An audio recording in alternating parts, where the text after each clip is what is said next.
effectuer un changement de pelote ou encore comment joindre 2 fils pendant l'ouvrage. Je vous partage ma méthode. Tout d'abord, il faut noter que le changement de fil peut s'effectuer à n'importe quel niveau du rang. Et aussi, il faut effectuer les changements en suivant le motif du tricot. Ici, je commence mon premier rang, ma première maille commence par endroit. Donc du coup, je pique l'aiguille. Ensuite, je vais préparer mon deuxième fil, ma pelote, voilà comme vous le voyez. Et je le ramène le fil, voilà. Ça c'est la première maille qu'on vient de tricoter.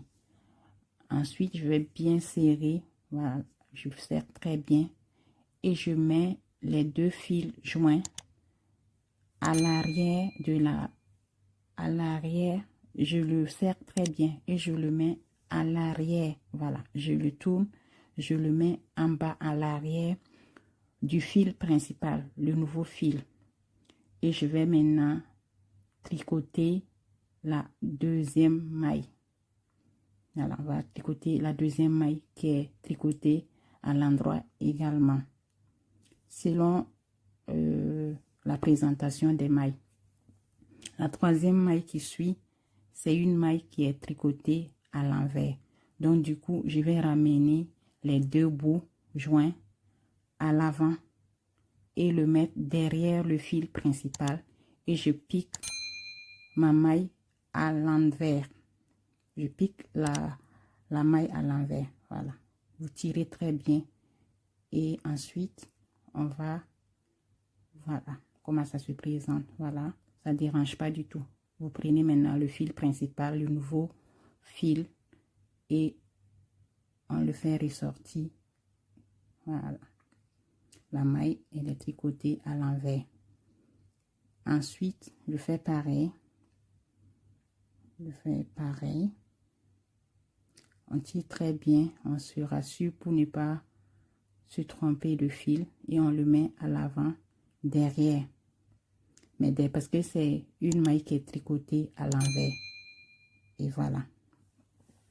On tricote à nouveau à l'envers parce que la maille est présentée à l'envers. C'est selon vraiment le motif, selon le point utilisé, quand on s'adapte au point utilisé. Voilà, je pouvais m'arrêter là, mais moi j'ai continué de tricoter parce que les 2 mailles suivantes sont à l'endroit, donc c'est facile à tricoter. Du coup, je vais tricoter pareil que les 2 premières mailles. Je mets les 2 fils derrière le fil principal pour que ça soit invisible à la fin du changement de fil. On va pas démarquer les fils. Voilà, je fais pareil. Je ramène les 2 fils joints derrière le fil principal et je tricote à l'endroit, ainsi de suite. Et ensuite, je continue mon tricot selon la présentation de mes mailles et aussi selon le motif. Voilà ce que ça donne. Voilà. Je peux alors maintenant continuer mon tricot. Donc, je vais tricoter selon la présentation, selon mon motif. Voilà, donc c'est des mailles à l'envers qui suivaient. Donc, du coup, je vais tricoter jusqu'à la fin. Et voilà le résultat. Cette technique permet de ne pas modifier le motif du tricot. Vous voyez, le motif n'a pas été affecté. Et si vous n'êtes pas encore abonné à ma chaîne, je vous invite à vous abonner et activer la cloche de notification pour les prochaines vidéos. Également pour la prochaine étape pour cette réalisation.